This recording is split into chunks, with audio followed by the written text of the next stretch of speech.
Hello students, welcome to my YouTube channel students hub point.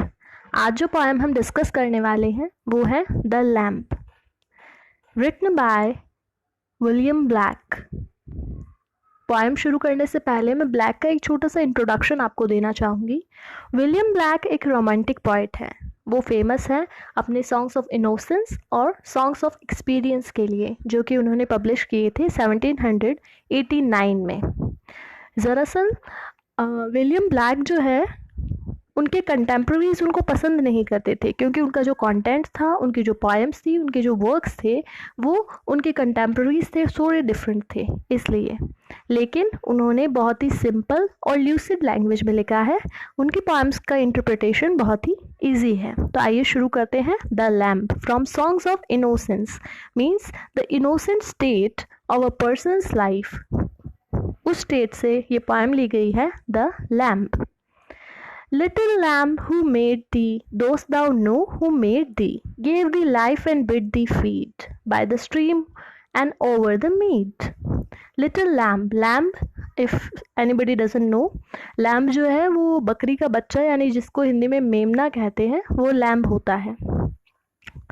तो William black जो है वो इंटरप्रेट ये करते हैं, उन्होंने सीन ये बताया है कि एक छोटा बच्चा है, वो एक लैम्प से, एक मेमने से ये पूछ रहा है, लिटिल लैम्प की छोटे से लैम्प, हु मेड दी, तुम्हें किसने बनाया है।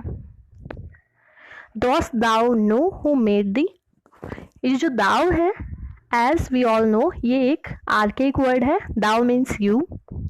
Dost thou know who made thee, क्या तुम्हें पता है तुम्हें किसने बनाया है। Gave thee means you. Gave thee life and bid thee feed, क्या तुम्हें पता है किसने तुम्हें लाइफ दी है। बिड दी फीड, फीड जो वर्ड है उसका मतलब होता है खाना देना या न्यूट्रिशन प्रोवाइड करवाना। तो क्या तुम्हें पता है कि तुम्हें फीड किसने किया है। By the stream and over the mead means तुम्हें किसने फ्रीडम दी है कि तुम स्ट्रीम होता है झरना। स्ट्रीम जो वर्ड है उसका मतलब होता है झरना, और मीड जो वर्ड है उसका मतलब होता है मिडो। मिडो मीन्स चारागाह है। कि तुम्हें फ्रीडम किसने दी कि तुम इस झरने और इस मिडो के चारों तरफ घूम सको। क्या तुम्हें पता है ये सब तुम्हारे लिए किसने किया है। Gave the clothing of delight. Clothing of delight का मतलब है तुम्हें ये, डिलाइट मीन्स होता है खुशी, लेकिन यहाँ पे कंफर्ट के लिए आया है कि ये जो कंफर्टेबल क्लोथ्स है, मीन्स जो वूल या फिर जो उसकी ऊपर की स्किन होती है, जो हेयर होते हैं उसके बारे में बात की गई। क्या तुम्हें पता है इतनी ब्यूटीफुल स्किन तुम्हें किसने दी है। सॉफ्टेस्ट क्लॉथिंग वूली ब्राइट, तुम्हारी जो वूली मीन्स वूल का, जो ऊन का, उनका जो ऊपर का जो पार्ट होता है उनकी स्किन का, उसके बारे में बात की गई है कि जो बिल्कुल सॉफ्ट तुम्हें स्किन मिली है, ये तुम्हें किसने दी है। तुम्हें ये बात पता है क्या। Gave thee such a tender voice, making all the wells rejoice. किसने तुम्हें ये टेंडर मीन्स होती है जेंटल, बिल्कुल सॉफ्ट, कि जो तुम्हारी सॉफ्ट वॉइस है, लैम्प जो है उसकी वॉइस सॉफ्टेस्ट वॉइस मानी जाती है सारे एनिमल्स में। तो तुम्हारी जो इतनी सॉफ्ट वॉइस है, मेकिंग ऑल द वेल्स जो वर्ड है उसका मतलब होता है वैली मीन्स घाटी। जब लैम्प कहीं पे घूम रहा है, और स्पेशली जब वेल्स यानी कि घाटियों में वो घूम रहा है, जब उसकी आवाज़ आती है तो वो आवाज़ वहाँ पे इको होती है। उस बारे में बात की गई है कि सारी जो घाटी है वो तुम्हारी आवाज़ से रिजॉइस हो रही है, मीन्स गूंज रही है, खुश है। क्या तुम्हें पता है इतनी टेंडर और सॉफ्ट वॉइस तुम्हें किसने दी है। उसके बाद में वापस से वही रिपीटेटिव क्वेश्चन उससे पूछता है, little lamb who made thee, dost thou know who made thee, क्या छोटे से लैम्प, डू यू नो कि किसने तुम्हें बनाया है। क्या तुम्हें पता है कि किसने तुम्हें बनाया है। Little lamp I tell thee, little lamp I tell thee, O lamp I will tell you, मैं तुम्हें बताता हूँ कि किसने तुम्हें बनाया है, इसका आंसर मैं तुम्हें दूंगा। ये जो पोएम है उसमें ये जो रिपीटेटिव लाइंस हैं ये सजेस्ट करती हैं कि एक छोटा बच्चा ये पोएम जो है बोल रहा है। जैसे कि छोटे बच्चों के हम पोएम सुनते हैं, उस पोएम में वो काफ़ी रिपीट करते हैं लाइंस। उसी तरीके से एक छोटा बच्चे की वॉइस में जो ब्लैक ने ये पोएम प्रेजेंट की है, इसलिए यहाँ पे रिपीटेटिव लाइंस जो है वो यूज़ हुए हैं। और ये जो रिटोरिकल क्वेश्चन है, little lamb I tell thee, I am sorry, ये जो little lamb who made thee, dost thou know who made thee, इसे हम रिटोरिकल क्वेश्चन कहेंगे। मीन्स इसका आंसर जो है रीडर को भी पता है और स्पीकर को भी पता है, इसलिए इसे रिटोरिकल क्वेश्चन कहते हैं।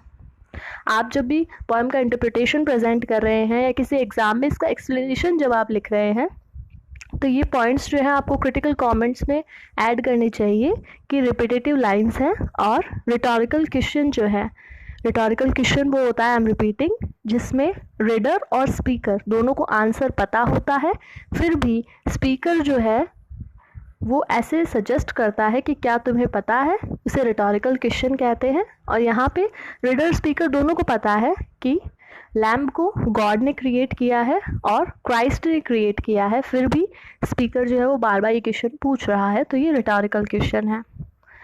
Little lamb I tell thee, little lamb I tell thee, little lamb मैं तुम्हें इसका आंसर बताता हूँ।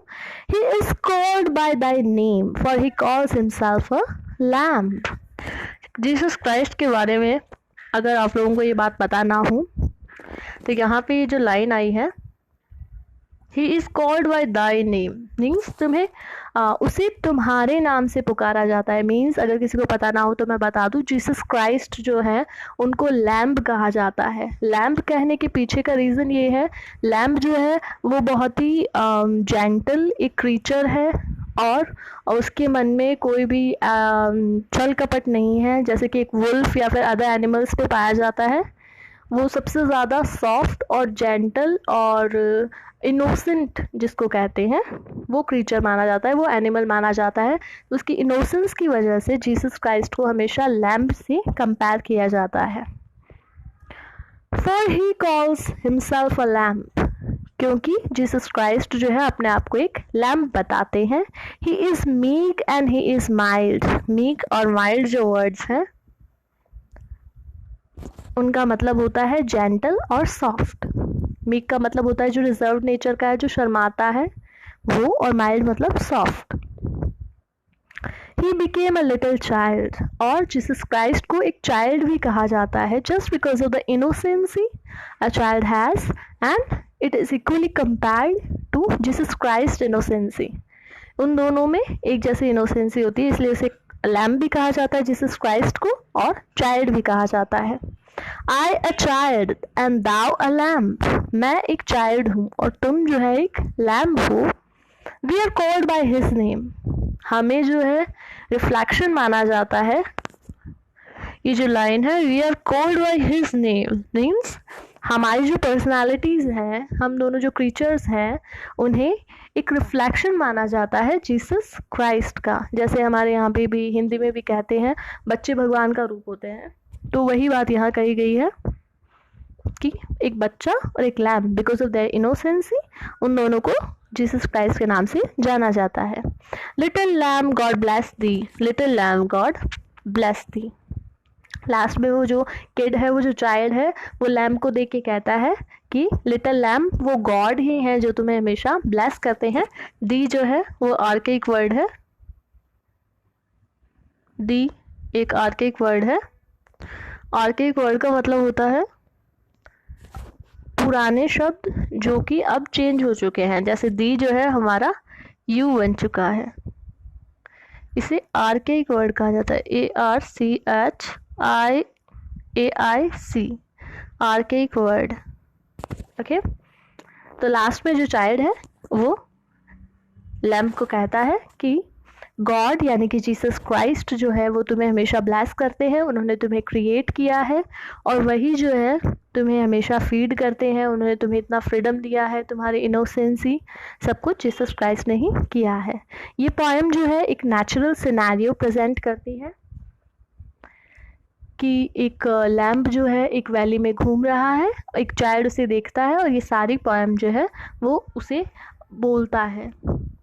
ओके, तो इस पोएम में बेसिकली विलियम ब्लैक ने जीसस क्राइस्ट जो है उनके लिए एक ट्रिब्यूट दिया है that God you have created this whole world and you are so innocent even though you're so powerful that you created this world, but still you're innocent. So everybody should be innocent like you. That's it. That is the core points of the poem. Thank you so much. अगर video आपको पसंद आया हो तो like कीजिए और share कीजिए.